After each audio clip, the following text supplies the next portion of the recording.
先輩ジャパニーズカフェへようこそ。森カニです。私はみこ先輩です。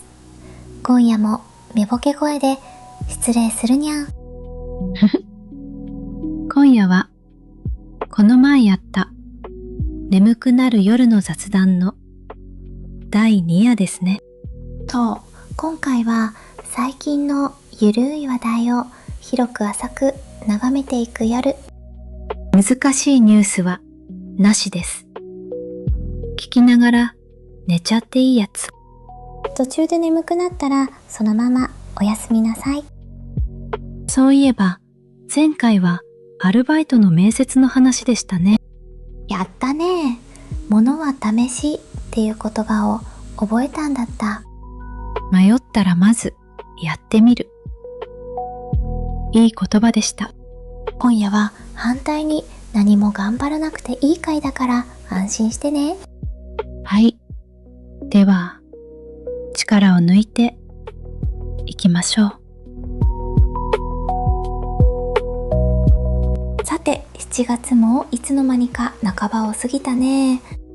早いですね。ついこの前まで梅雨だったのに。ね。で、世の中には小さくて平和な話題がたくさん転がってるんだよ。例えばどんなのですか？夏のお祭りとか、夜空の星とか、動物園の赤ちゃんとか。ああ、いいですね。全部急がない話だ。そう、急がない話だけを今夜はゆっくり並べていくよ。途中でわからない言葉が出たら聞いてもいいですか？もちろん、むしろどんどん聞いて、優しく言い直すから。助かります。私、途中から相槌だけになるかもしれません。それでいいの。眠くなるのが今夜の正解だからね。じゃあ、遠慮なく舞踏とします。うん。それじゃ、まずは暦の話から始めよっか。暦。カレンダーの話ですね。お願いします。4月って昔の呼び方だと文月って言うんだよ。文月。文に月って書くやつですね。そうそう、七夕に願い事の文を書くからっていう説があるみたい。へえ、ロマンチックですね。で、暦の上では7月の頭に小暑っていう日があってね。少々。小さい暑さって書くの。ここから本格的に暑くなりますよっていう合図。合図か。じゃあ、もっと暑い日もあるんですか？あるよ。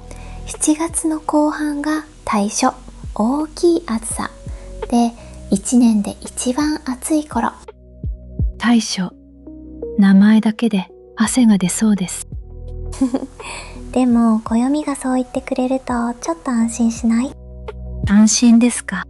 うん、今が一番暑いって分かっていれば、あとは涼しくなるだけだから。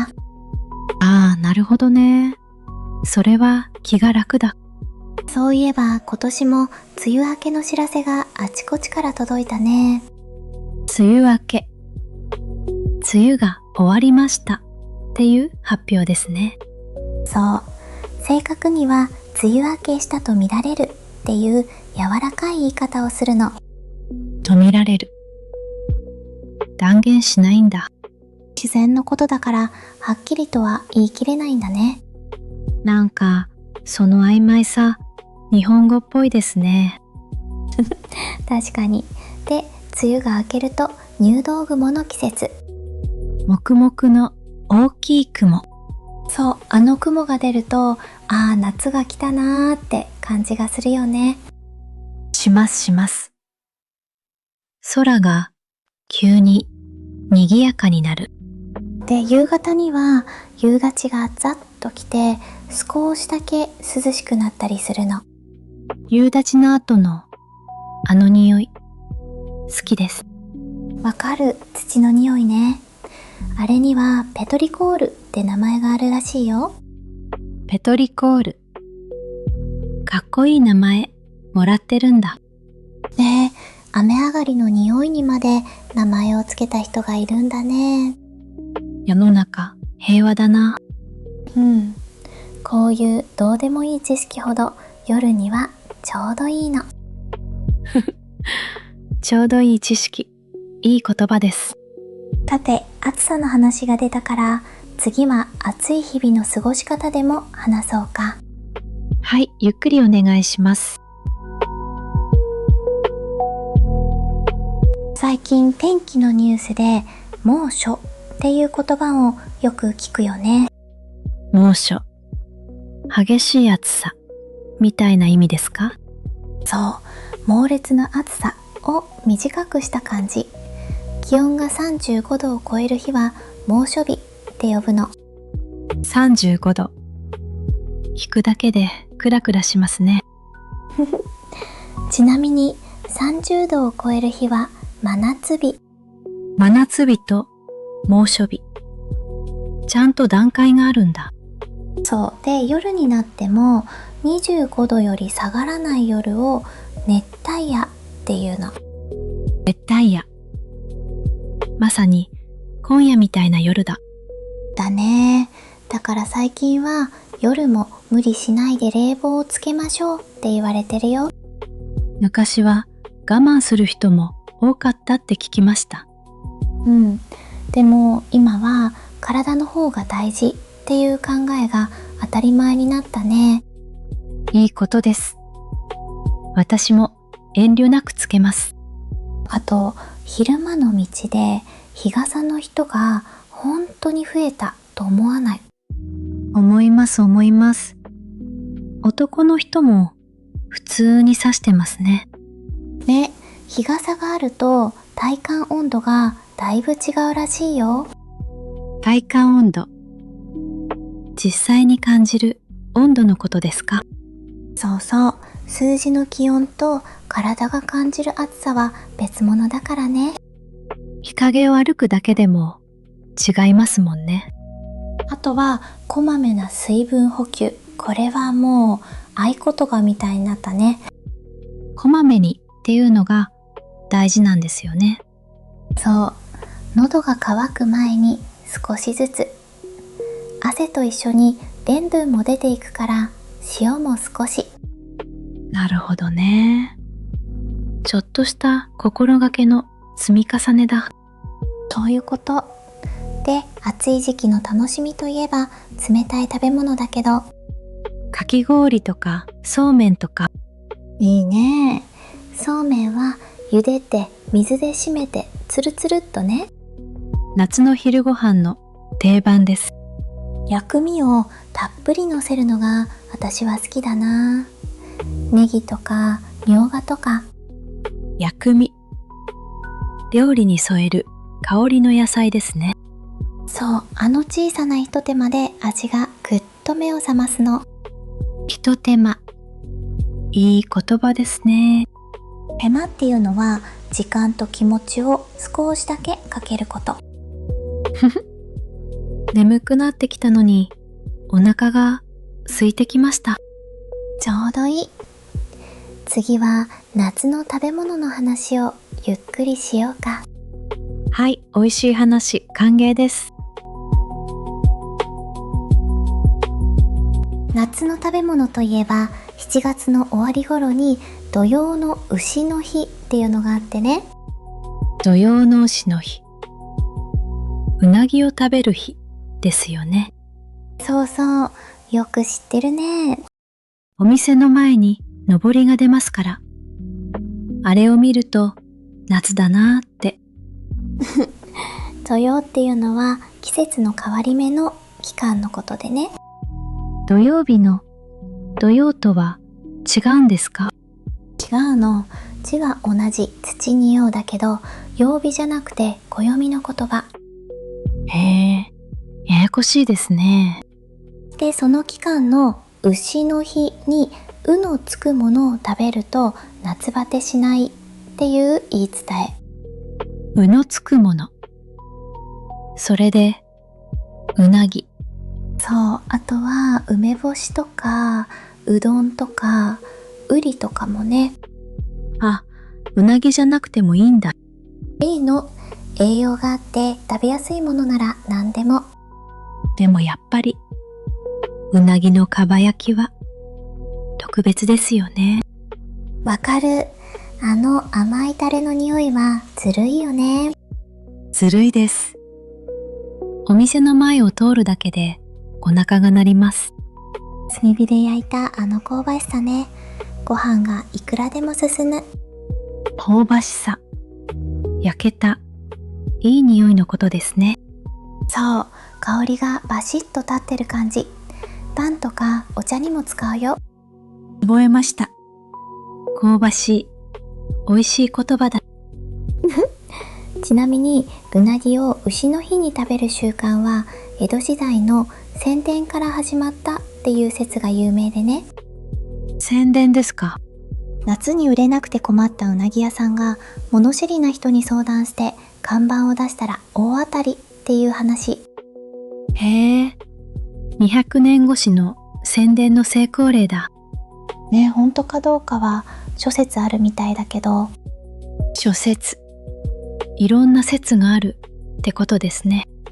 そう、昔のことはゆるく諸説ありくらいがちょうどいいの。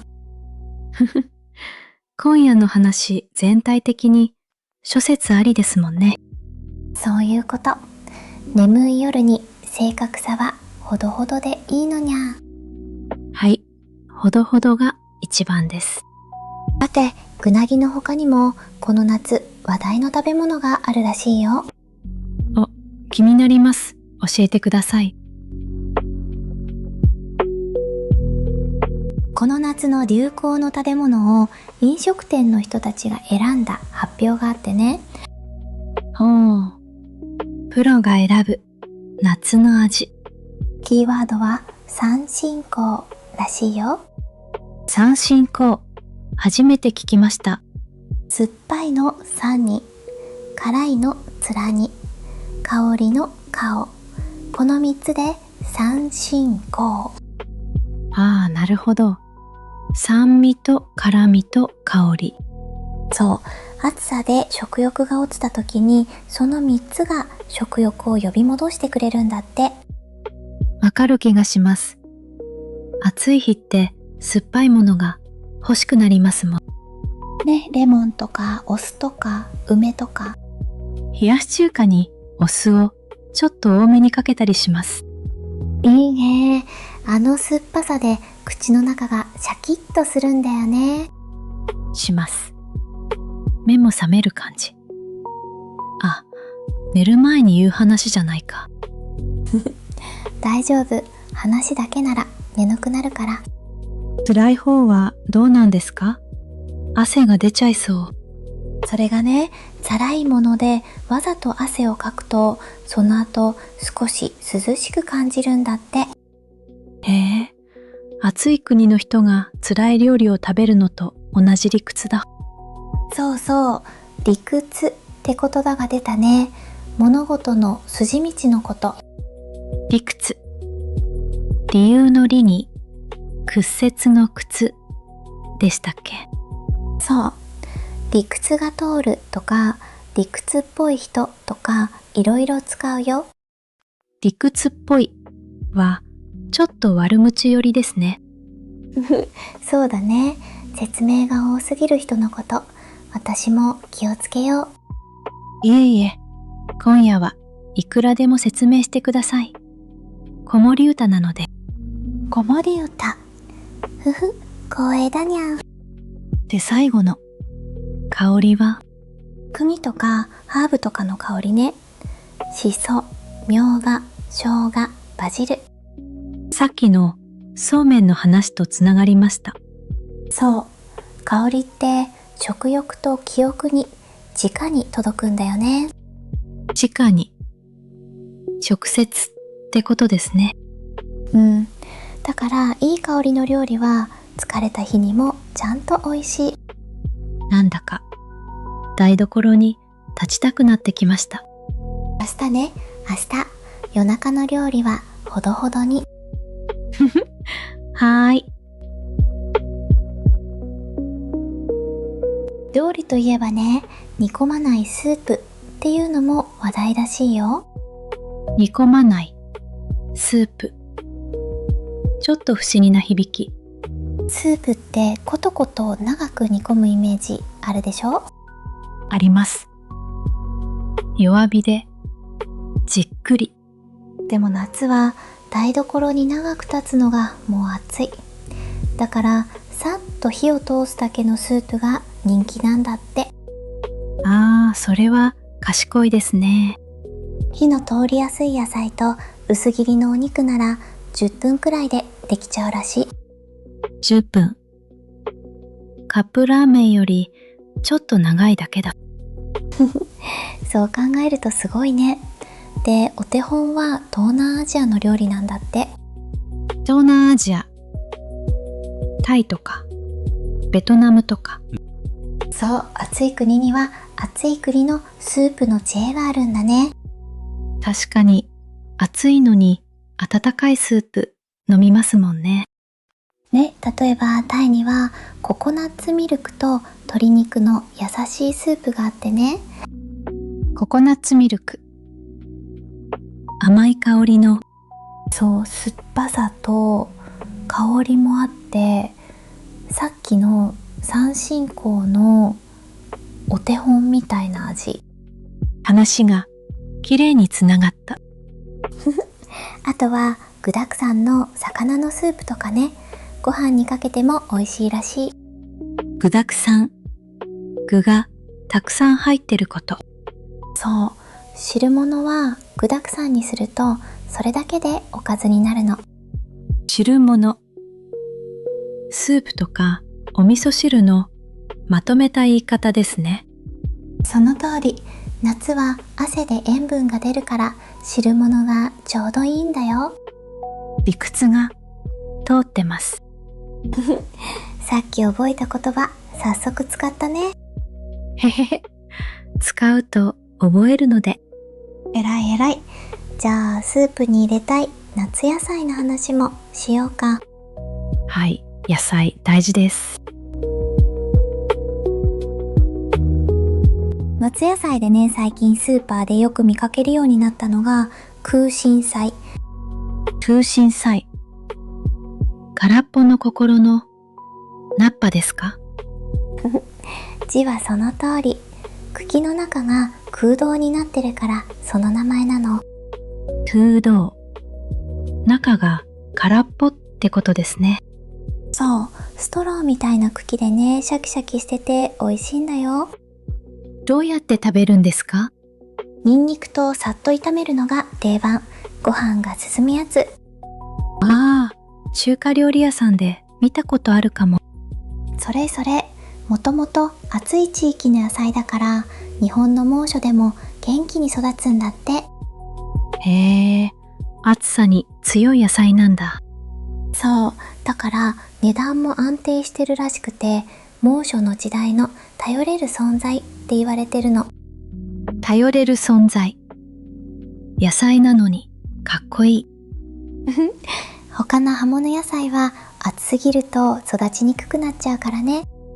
葉物。葉っぱを食べる野菜のまとめた呼び方ですね。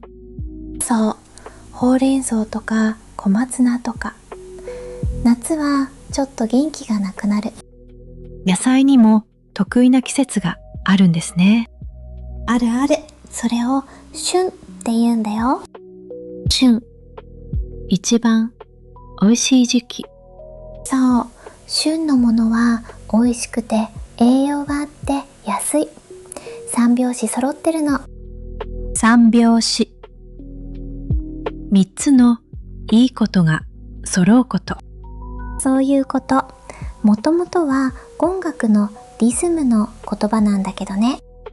へえ、じゃあ旬の野菜を選ぶのが一番賢い買い物だ。迷ったら旬。これだけ覚えておけば大体大丈夫。迷ったら旬。覚えました。さて、お隣の島の屋台グルメの話もあるんだけど。聞きたいです。ゆっくりどうぞ。台湾の屋台の食べ物って日本でも少しずつ増えてるんだよ。タピオカの次の波ですね。そうかも。最近よく聞くのは胡椒餅っていう食べ物でね。胡椒餅。お餅じゃないんですか？お餅じゃなくてパンに近いの。胡椒味のお肉を生地で包んでかまどの内側に貼り付けて焼くの。かまどの内側に。豪快ですね。外はカリカリ、中は肉汁がじゅわっと。肉汁。お肉の旨味の汁。ああ、お腹がまた。ごめん。夜中に話す内容じゃなかったね。いえ、幸せな想像なので続けてください。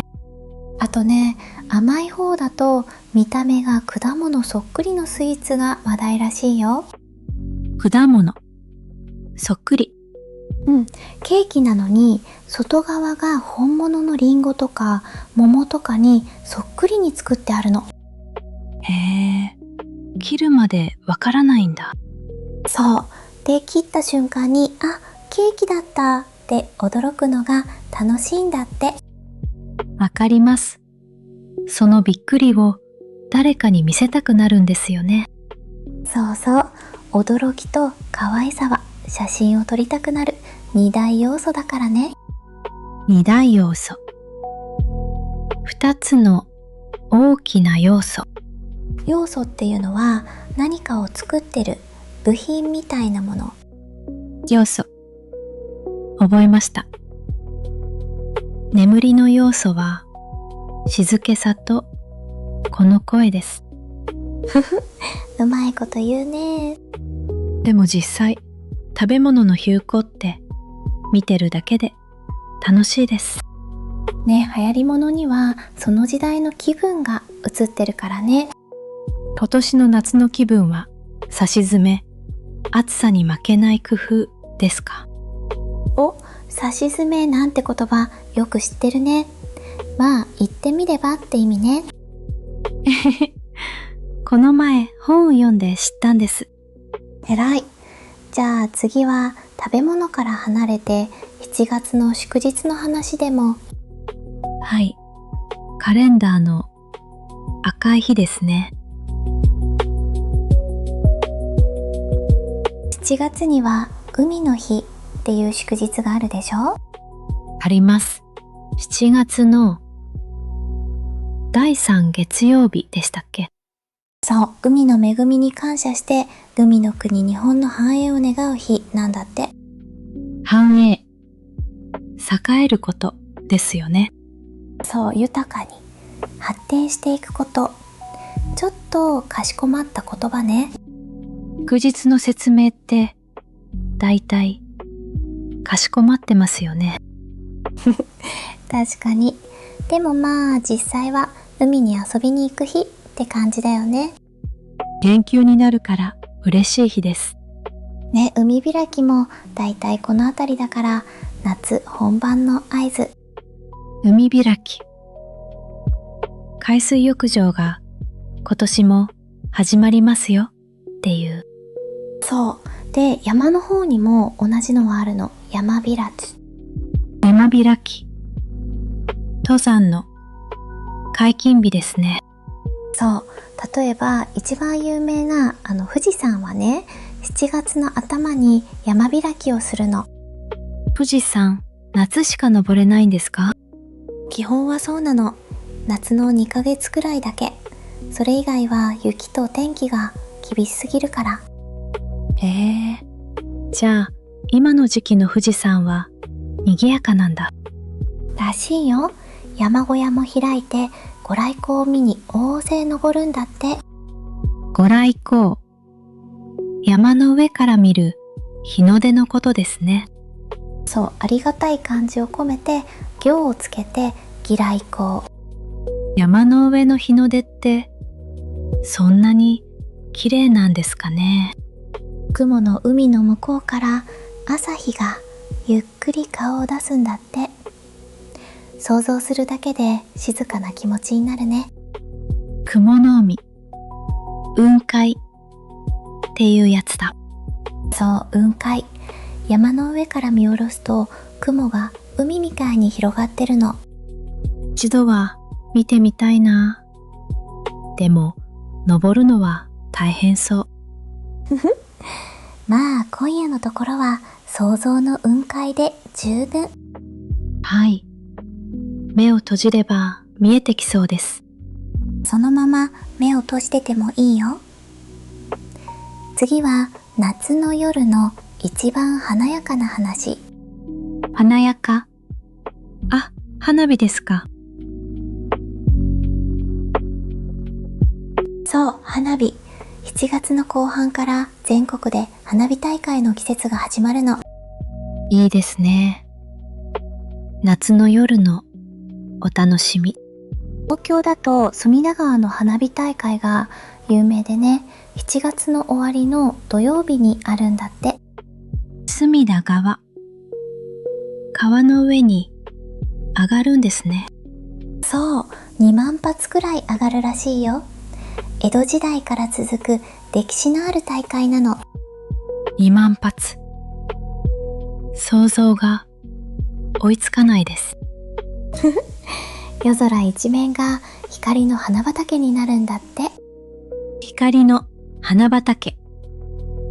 綺麗な言い方。大阪にはね、天神祭りっていう大きなお祭りがあってね。天神祭り。聞いたことあります。これも7月の終わりでね、船が何十隻も川を行き交う行事があるの。船のお祭りなんだ。そう、かがり火を焚いた船がゆらゆら川を進んで、その上に奉納の花火が上がるんだって。奉納。神様に捧げるって意味でしたっけ？その通り。だからあの花火は見せ物であると同時にお祈りでもあるの。知らなかった。ただ綺麗なだけじゃないんだ。行事の由来を知ると見え方が少し変わるよね。由来。物事の始まりの理由。そう。で、花火大会って実は音も含めて楽しむものだと思うんだよね。お腹に響くドーンっていう音。それそれ。遠くから聞こえる音もまた風情があってね。風情。しみじみしたいい感じの雰囲気みたいな。そう、目に見えない味わいのこと。日本語の便利な言葉の一つ。私、家から遠くの花火の音だけ聞く夜、結構好きです。わかる。どこかで誰かが楽しんでるなーっていう。そうそう。あの距離感がちょうどいい夜もあるんですよね。で、家の花火といえば線香花火もいいよね。いいですね。小さい火の玉の。そう、火花がだんだん変わっていくの知ってる？最初はパチパチ力強いの。で、最後は静かになってポトッと落ちる。その段階に松葉とか散り菊とか名前がついてるんだよ。火花の形にまで名前を。ほんと、名前をつけるのが好きですね、日本人。よく見てるからこそ名前はつくんだろうね。最後まで落とさずに持ってられると、なんだか嬉しいんですよね。ねえ、あの小ささがまた愛おしいの。愛おしい。大切で可愛いって気持ちですね。そう。さて、夜空つながりで次は星の話をしようか。はい。今夜の本命、来ました。星の話の入り口といえば、やっぱり七夕だよね。7月の7日の七夕。もう過ぎちゃいましたね。でも地域によっては8月にやるところもあるんだよ。そうなんですか。昔の暦に合わせると8月の方が近いの。だから夏祭りと一緒に8月にやる町もあるの。じゃあ、願い事、まだ間に合いますね。間に合う間に合う。短冊書く。短冊。細長い色のついた紙ですね。そう。願い事を書いて笹の葉に吊るすの。あれって、なんで笹なんですか？笹はまっすぐ空に向かって伸びるから願いを天に届けてくれるって考えられてたみたい。ちゃんと理由があるんだ。で、七夕といえば織姫と彦星の物語ね。年に一度だけ天の川を渡って会える二人。そう、その天の川がね、ちょうど今の時期一番綺麗に見えるんだよ。天の川って本当に見えるんですか？見えるよ。空の暗い場所に行けばね、街の明かりから離れた場所。写真でしか見たことないです。白い雲みたいな光の帯なんだけどね、あれ全部星の集まりなの。もやもやが全部星。そう、数えきれない星が遠くで重なって川みたいに見えてるの。数えきれない。文字通りですね。夏の夜に南の空を見ると一番濃いところが見えるんだって。濃い。色が濃いんですか？星の密度が高くて白くはっきり見えるってこと。天の川の中心の方向なの。密度。どのくらいぎゅっと集まってるかですね。その通り。いつか空の暗いところで寝転んでみたいね。いいですね。虫除けだけ忘れずに。現実的でも大事。夢と虫除けはセットです。いい言葉が出たところで、次は今の夜空の見どころをゆっくり紹介するよ。はい。寝転んだつもりで聞きます。まず月の話からね。7月の満月にはバックムーンっていう呼び名もあるんだよ。バックムーン。後ろの月ですか？これはね、英語でおがかの月っていう意味らしいの。おじか。男の子の鹿。そう、この時期に鹿の角が生え変わるからなんだって。海の向こうの昔の暦の呼び方。月に毎月名前がついてるんですか？ついてるの。1月は狼の月、6月はいちごの月とかね。いちごの月。かわいい。ね、昔の人は月で季節を数えてたんだね。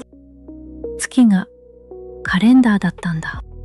そうで、今月はね、月と惑星の共演も多いんだよ。共演。一緒に舞台に立つこと。夜空で言うと近くに並んで見えること。例えば明け方の空で月と土星が並ぶ日があってね。土星って輪っかのある星ですよね。そう、肉眼だと輪までは見えないけど明るい点としてちゃんと見えるの。肉眼。望遠鏡なしの自分の目。その通り。で、月はその後スバルにも近づくんだよ。スバル。星の名前ですよね。車じゃなくて。星の方ね。小さい星がぎゅっと集まった星の団体。星団っていうの。星団。星の集団。そう、目のいい人だと6個とか7個数えられるんだって。視力検査みたいですね。確かに昔から世界中であの星の集まりは目印にされてきたの。目印。目で見る印。うん。スバルっていう日本語の名前もとても古いんだよ。集まって一つになるっていう意味の言葉から来てるらしい。へえ、1000年前の人も同じ星を見てたんですね。そう考えるとなんだか遠い友達ができた気分にならない？なります。時間の向こうの友達。星の光って届くまでに何年もかかってるからね。今見てる光は昔の光なの。あ、それ聞いたことあります。ロマンチックでちょっと不思議な話。だから夜空は遠くの過去がいっぺんに見える場所なんだよ。過去が見える場所。今夜一番の名言です。じゃあその流れで明け方の空の主役の話もしようか。主役、誰でしょう？明け方の空の主役は金星。空で一番明るく見える惑星なの。金星。金の星って書くやつですね。そう、今の時期は夜明け前の東の空にポツンと明るく光ってるよ。夜明け前。早起きの人だけのご褒美だ。そうなの。で、明け方に見える金星には明けの明星っていう呼び名があってね。明けの明星。聞いたことあります。明星は明るい星って意味ね。夕方に見えるときは宵の明星って呼ばれるの。同じ星なのに時間で名前が変わるんだ。そう、昔は別の星だと思われてたくらい。へえ、確かに朝と夕方じゃ別人っぽい。で、この夏はね、その金星が獅子座の一等星と大接近する日があったの。一等星。一番明るいクラスの星。そう、星の明るさは一等星、二等星って数字で分けるの。数字が小さいほど明るい。テストの順位みたいですね。そんな感じ。で、大接近って言っても実際に星がぶつかりそうなわけじゃなくてね。見た目の上で近くに見えるってことですね。その通り。地球から見た方向がたまたま重なるだけ。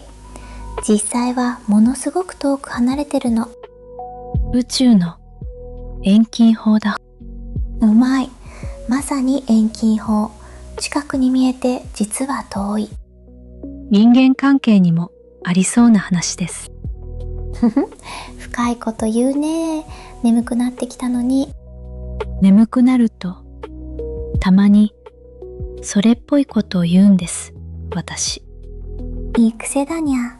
じゃあそのまま流れ星の話に行こうか。流れ星。願い事のチャンスのやつ。流れ星ってね、実はたくさん飛ぶ日がだいたい決まってるんだよ。え、そうなんですか？運じゃなくて。運もあるけどね。流星群って言って毎年同じ時期にたくさん流れる日があるの。流星群。流れ星の群れ。そう、彗星が残していった塵の帯の中を地球が通るときにね、塵が大気にぶつかって光るの。塵。埃みたいな小さい粒ですか？そう、砂の粒くらいの小さな塵。それがあんなに明るく光るんだよ。へえ、流れ星の正体って砂の粒なんだ。ちょっと意外。ね。で、夏の流星群といえば8月の中頃のペルセウス座流星群が有名なの。ペルセウス座。星座の名前ですね。そう、その星座の方向から流れ星が放射状に飛んでくるように見えるからその名前なの。放射状。真ん中から四方八方に広がる形。その通り。で、今年のペルセウス座流星群はね、条件がとてもいいらしいんだよ。条件。天気ですか？天気もだけど、一番は月明かりなの。月が明るいと暗い流れ星が消されちゃうから。ああ、なるほど。月もライバルなんだ。そうなの。で、今年はちょうど新月の頃で月明かりがほぼゼロらしい。新月。月が見えない日ですね。そう。だから空の暗い場所なら1時間に50個くらい見えるかもって言われてるの。50個。1分に1つ近く。数年に一度のいい条件なんだって。それは覚えておかなきゃ。8月の中頃ですね。そう。夜中から明け方にかけてが見頃らしいよ。見頃。一番見るのにいい時期。花にも月にも流れ星にも見頃があるの。何でもいい時期にいいものを。そういうこと。流れ星を待つ時間ってそれ自体がいいものだしね。わかります。夜風に当たってぼーっと空を見上げてる時間。流れても流れなくてもその時間は無駄にならないの。いい夜の過ごし方だ。さて、空の話はこのくらいにして、次は地上のかわいい話題に行こうか。かわいい話題。それは聞かなくちゃ。この春から夏にかけてね、全国の動物園で赤ちゃんがたくさん生まれてるんだって。赤ちゃんラッシュ。それは平和なニュースですね。でしょ？例えばね、関東の動物園でオオアリクイの双子が生まれたの。これ国内で初めてなんだって。オオアリクイ。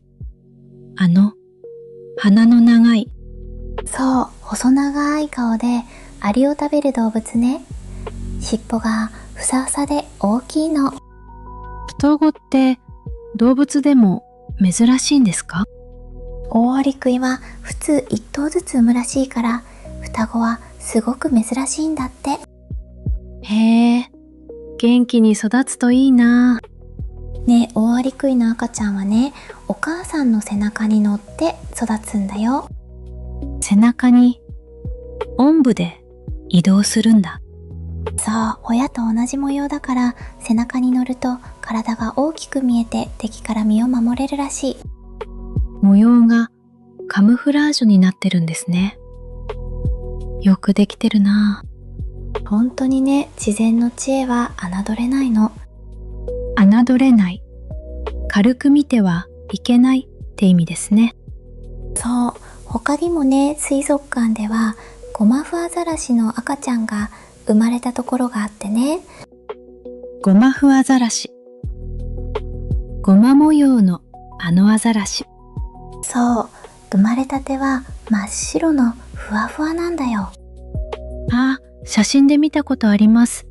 ぬいぐるみみたいな。それそれ。で、大きくなるにつれてだんだんゴマ模様が出てくるの。白いのは赤ちゃんの間だけなんだ。そう、雪の上で目立たないように白く生まれてくるんだって。これも身を守る知恵だ。あとは白いクジャクのヒナが生まれた動物園もあるらしいよ。白いクジャク。真っ白の羽で飾りを広げるんですか？そう。広げると白いレースのドレスみたいで、それは綺麗らしい。見てみたいな。動物園しばらく行ってないです。赤ちゃんたちは生まれて数ヶ月頃が一番活発で見てて飽きないんだって。活発。よく動いて元気なこと。そう、だから涼しい時間を選んで見に行くのもいいかもね。夏の動物園は朝一番って言いますもんね。うん。動物も人間も朝のうちが元気だから。夜はみんなで眠くなりましょう。そうだね。じゃあ水の中の赤ちゃんの話ももう一つ。はい、ゆらゆら聞きます。水族館でね、イルカの赤ちゃんが生まれたっていう知らせもあったんだよ。イルカの赤ちゃん。想像しただけでかわいい。でね、面白いのが、イルカの赤ちゃんにはヒゲがあるんだって。え、イルカにヒゲ。そう、口の周りに短い毛がちょっとだけ生えてるの。知らなかった。ツルツルじゃないんだ。生まれてすぐの限られた期間だけね。しばらくすると抜けちゃうの。じゃあ、ヒゲのある姿は今しか見られない。そう。だから今しか見られないイルカのヒゲっていうのがちょっとした話題になってたの。期間限定のヒゲ。なんでヒゲがあるかっていうと、イルカの祖先が陸の動物だった名残って言われてるんだよ。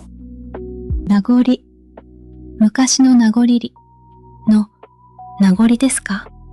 そう。昔あったものの跡が少しだけ残ってること。イルカの祖先って陸を歩いてたんですか？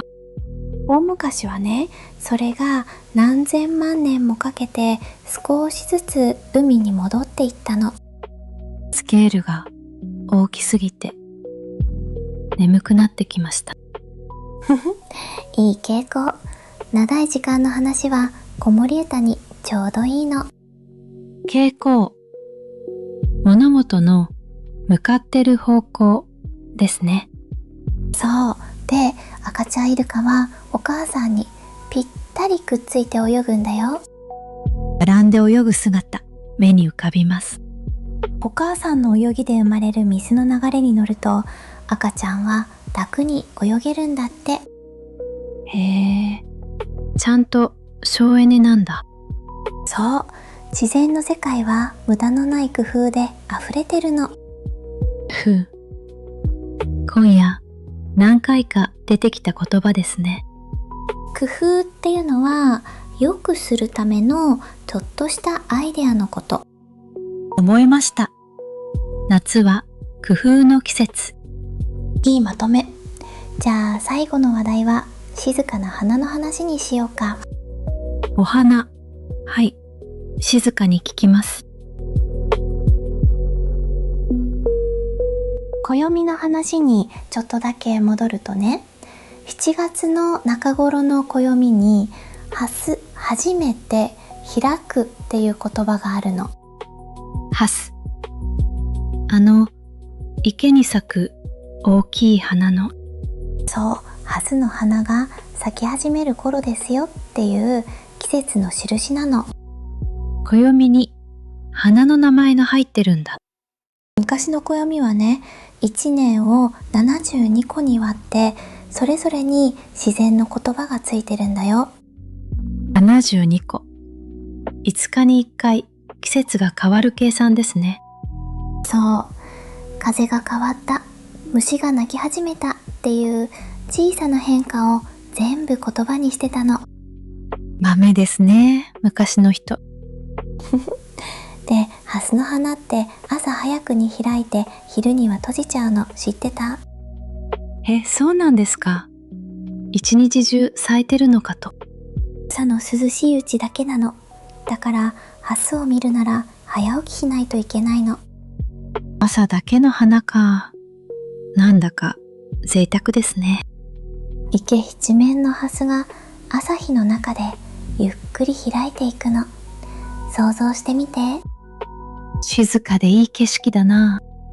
花が開くときにポンって音がするっていう言い伝えもあるんだよ。ポンってかわいい。本当ですか？実際にはしないらしい。でもしそうな気がするでしょ？します。静かな朝なら聞こえそう。そういうあってほしい話が言い伝えとして残るんだろうね。言い伝え。昔から語り継がれてきた話。そう。本当かどうかより大事なものが入ってるの。気持ちですね。さて、そろそろ夜も深くなってきたし。私もまぶたが重いです。じゃあ最後に一つだけ夏らしい手紙の話をしておしまいにしようか。お手紙。はい、聞きたいです。夏にはね、暑中見舞いっていう手紙の習慣があるんだよ。暑中見舞い。暑い中のお見舞い。そう。暑いですね、お元気ですかって相手の体を気遣う季節の花木なの。気遣う。心配して思いやること。そう。年賀状の夏バージョンみたいなものね。出す時期は決まってるんですか？だいたい梅雨明けから8月の頭まで。それを過ぎたら残暑見舞いに変わるの。残暑。残った暑さ。そう。暦の上では秋なのにまだ暑いですねっていう挨拶。日本の挨拶って本当に季節と一緒に動くんですね。手紙の最初の一行も季節の言葉から始めるのが正式だしね。世間の航路みたいなやつですか？お、よく知ってるね。そうそう、そういう決まり文句。決まり文句。よく使われるお決まりの表現。そう、便利だけどたまには自分の言葉で書くのもいいものだよ。最近手書きの手紙なんて全然書いてないな。だからこそもらうと嬉しいんだよね。確かにポストに手書きのハガキが入ってたらちょっと感動します。うん。メールより時間はかかるけどその分気持ちも乗るから。今年の夏は誰かに一枚書いてみようかな。いいね。暑い日が続きますがお体を大切にってね。おう、決まり文句を覚えました。じゃあ今夜の話題はここまで。はーい、いっぱい聞きました。ここまでいろんな話を広く浅く並べてきたけど、はい、お祭り、星、動物、食べ物、盛りだくさんでした。どれも明日の生活にすぐ必要な話じゃなかったでしょ？確かに、雑誌株知らなくても困らない話。でもね、そういう話を知ってると毎日が少しだけ柔らかくなるんだよ。柔らかく。空を見上げて、あ、今夜は月と土星が近いなとか、スーパーで、あ、これが旬の野菜か、とか、そうそう、世界の解像度がちょっとだけ上がるの。解像度。細かいところまで見える度合い。うん、それだけで散歩も買い物も少し楽しくなるから。急がない知識のいいところですね。そういうこと。で、夜は考え事をあんまり広げすぎないでね。